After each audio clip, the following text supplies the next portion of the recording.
सुप्रभात मंडळी, स्वागत आहे तुमचं आपल्या यूट्यूब चॅनलवर। आणि आजचा दिवस आपल्यासाठी खूप स्पेशल असल्यामुळे आज आपण आलेलो आहोत। आपल्या स्पेशल दिवसाची सुरुवात ही भोलेनाथाच्या आशीर्वादाने करायची आणि म्हणून आपण आलेलो आहोत परली येथील श्री क्षेत्र वैजनाथाचं दर्शन घ्यायला।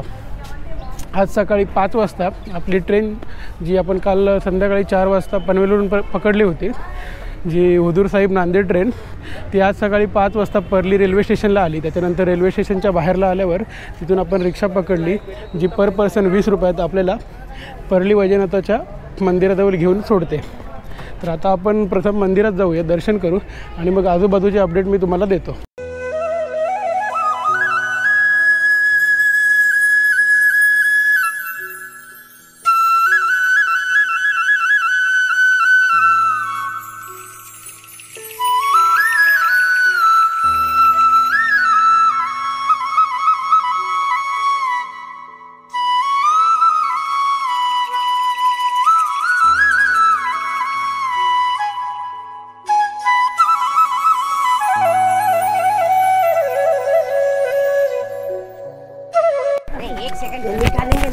हर हर मंदिराच्या प्रवेशद्वारासमोर तुम्हाला चप्पल आणि बूट स्टँड मिळेल।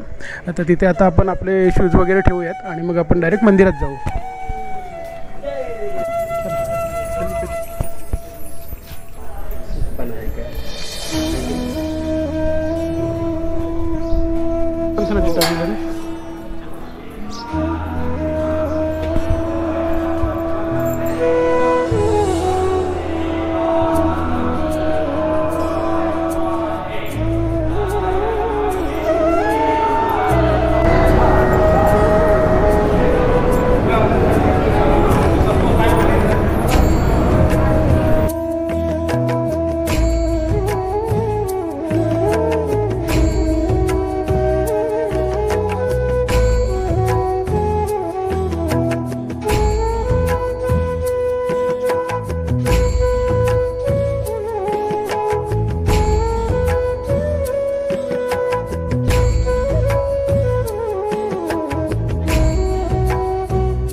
छान असं भोलेनाथाचं दर्शन आपलं झालेलं आहे, कारण जास्त वेळ लागला नाही। आणि दर्शनाची एक गोष्ट म्हणजे इथे तुम्हाला असं घाई गडबडीत असं काही नाही आहे, तुम्हाला मनसोक्तपणे डोकं टेकून दर्शन दिलं जातं। आणि मंदिराच्या बाहेरच 12 ज्योतिर्लिंगांची सुद्धा मंदिर आहे। तर हे समोरलं जे आपलं आहे हे त्र्यंबकेश्वराचं मंदिर आहे।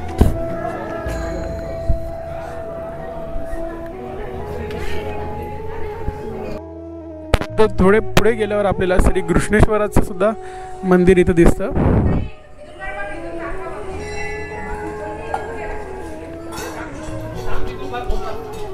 खूप छान प्रकारे आपलं श्री क्षेत्र वैजनाथाचं दर्शन झालेलं आहे। आणि आता आपण हे जे माझ्या मागे दिसतंय ते आहे श्री क्षेत्र परली वैजनाथाचं मंदिर। आणि ह्या मंदिराचं जीर्णोद्धार 1706 मध्ये पुण्यश्लोक श्री अहिल्यादेवी होळकर यांनी केला होता। तर तुम्ही समोरला बघता इथे हे जे समोरला दिसते ते श्री अहिल्यादेवी होळकर यांचं पुतळा ठेवलेला आहे। आणि बऱ्याच अशा आपल्या ज्योतिर्लिंगांचं जीर्णोद्धार जे मुघलांनी बी त्याची नासधूस केली होती. तर खूप अशा ज्योतिर्लिंगांचा जीर्णोद्धार श्री अहिल्यादेवी होळकर यांनी केलेला आहे. तर वैजनाथ मंदिराबद्दल असं सांगितलं जातं की समुद्र मंथनाच्या वेळी जी 14 रत्न बाहेर पडली त्याच्यामधली धन्वंतरी आणि अमृत अशी 2 जी रत्न होती हस्तगत करण्यासाठी राक्षसांनी त्यांच्यावर हल्ला चढवला होता. पण भगवान श्री विष्णूंनी ती धन्वंतरीसोबत अमृत ही दोन्ही रत्ने ही शिवलिंगामध्ये लपवली आणि राक्षस जेव्हा त्या शिवलिंगाला हात लावत असत तेव्हा त्याच्यातून ज्वाला बाहेर पडत.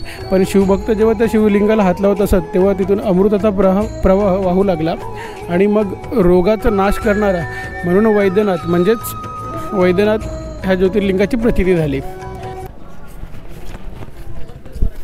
आणि हे जे तुम्ही समोरला पाहताय ही सामान ठेवण्याची खोली आहे. बरोबर SBIचं जे ATM आहे त्याच्या डाव्या बाजूला तुम्ही गेलात तर तुम्हाला इथे सामान ठेवण्यासाठी खोली दिलेली आहे, जिथे तुम्हाला 10 रुपयामध्ये चांगली लॉकर अवेलेबल आहेत, ज्याच्यामध्ये तुम्ही कमीत कमी 2 ते 3 तासासाठी तुमचं सामान ठेवू शकता. तर ही अशी लॉकर रूम आहे ज्याच्यामध्ये तुम्ही आपलं सामान ठेवू शकता. आणि मग हर हर महादेव, हर हर महादेव, नमो पार्वती पते, हर हर महादेव. तर असे ट्रॅव्हल करत राहा. खूप छान छान माणसं आपल्याला मिळतात प्रवासात. तर काकी कुठून आलात तुम्ही? आम्ही खोपोलीवरून आलो. खोपोली म्हणजे आपल्या इकडचेच आहेत. तर उरणचे. हां, तर हे जे आहे ते खोपोलीवरून आलेले आहेत. कधी काल आला होतात का? काल निघाला होतात. जी पनवेलवरून ट्रेन येते ती पकडली. अच्छा, तर म्हणजे आपल्याच ट्रेनला आल्या होत्या, पण आपल्याला आता त्यांची भेट आता झालेली आहे, ती पण फोटोग्राफीच्या माध्यमातून. आणि खरं त्यांनी आपले खूप सुंदर सुंदर फोटो काढलेले जे तुम्हाला आपल्या व्हिडिओमध्ये नक्कीच पाहायला मिळतील. बाहेरला हॉटेल श्याम भुवन आहे, तिथे आम्ही नाश्ता केला आणि नाश्ता खूप चांगला होता. आणि जर तो मंदिराच्या बरोबर बाहेरला श्री भक्तनिवास आहे, इथे समोरला जे दिसतंय हे भक्तनिवास आहे. तिथे तुम्हाला 500 रुपयामध्ये 2 ते 3 तासासाठी रूम भेटेल. आणि जर जास्त वेळ राहायचा असेल तर 1000 ते 1500 रुपयामध्ये तुम्हाला रूम अवेलेबल होतील. आणि बरोबर त्याच्या बाजूला मंदिर देवस्थान ट्रस्टचंसुद्धा भक्तनिवास आहे, तिथे पण तुम्हाला राहण्याची चांगली सुविधा मिळेल. आणि हे जे भक्तनिवासस्थान आहे त्याच्याबरोबर मागच्या बाजूला 20 ते 30 रुपयामध्ये तुम्हाला गरम पाण्याची बालदी 20 ते 30 रुपयामध्ये मिळेल. तर आता आपण जाणार आहोत परळी वैजनाथ येथून अंबेजोगाई येथे अंबामातेच्या दर्शनाला. तर मंडळी, परळी वैजनाथ मंदिरापासून परली बस स्टँडचं अंतर 15 मिनिटांचं आहे आणि त्याचे आम्हाला पर पर्सन 20 रुपये पे करावे लागले. आता आम्ही परली बस स्टँडवरून अंबेजोगाईला जाणार आहोत आणि मग अंबेजोगाईला गेल्यानंतर आपण तिथल्या मंदिराचं अंबामातेचं दर्शन घेऊ.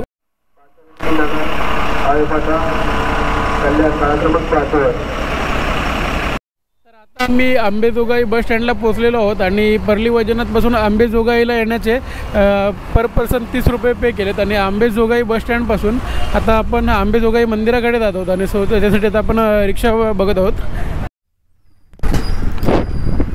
तर अंबेजोगाई बस स्टँडपासून अंबेजोगाई मंदिराकडे जाण्यासाठी जी रिक्षा पकडली आहे त्याचे आम्हाला 50 रुपये पे करावे लागलेत. जर तुम्ही एका रिक्षामध्ये 6 जण गेलेत तर 100 रुपये आणि जर 2 रिक्षा केल्या तर 2 रिक्षांचे आम्हाला 6 जणांचे 50-50 रुपये आम्ही पे केलेत. आणि आता आम्ही मंदिराकडे जातो आहोत.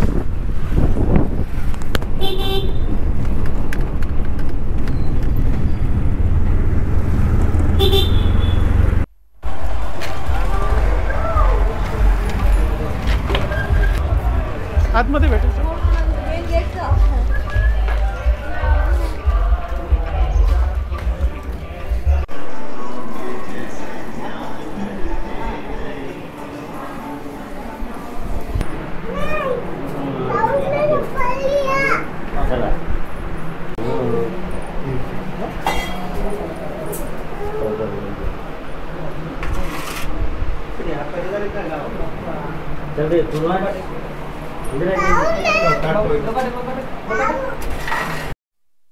तर अंबामातेचं आपलं दर्शन झालेलं आहे आणि आपण ज्या गुरुजींना विचारलं त्यांनी सांगितलेल्या माहितीप्रमाणे हे जे अंबाजोगाई मंदिर आहे त्या अंबेमातेच्या नावावरूनच या गावाचं नावसुद्धा अंबाजोगाई पडलेलं आहे. आणि हे म्हणजे भारतातली जेवढी पण देवींची शक्तिपीठं आहेत त्यातलं हे एक मूल शक्तिपीठ असं सुद्धा या मंदिराचं स्थान आहे. आणि मंदिराचं स्ट्रक्चर जे आहे जे हेमाडपंथी आहे. आणि हे समोर तुम्ही पाहू शकता सुंदर असं अंबामातेचं मंदिर.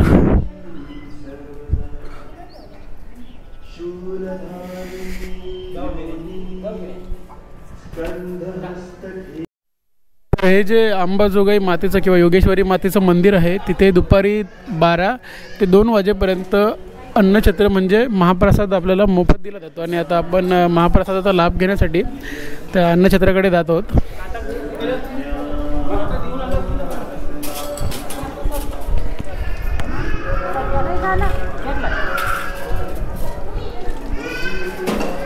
तर मंडळी आता मी अंबाजोगाई बस स्टँडवरून परभणीला जाणारी बस पकडली, कारण जी डायरेक्ट बस होती ती एक 10-15 मिनटापूर्वी गेलेली आहे आणि आता आम्हाला परभणीला जावं लागणार आणि परभणीवरून मग आम्ही औंढा नागनाथला जाणारी बस पकडणार. जर समजा तुम्ही अंबाजोगाईला आलात तर इथून बसची फ्रिक्वेन्सी ही कमी आहे औंढा नागनाथला जाण्यासाठी, तर तुम्हाला दुसरा ऑप्शन म्हणजे तुम्ही पहिले परभणीला जा आणि परभणीवरून मग औंढ्याला जाणारी बस पकडा.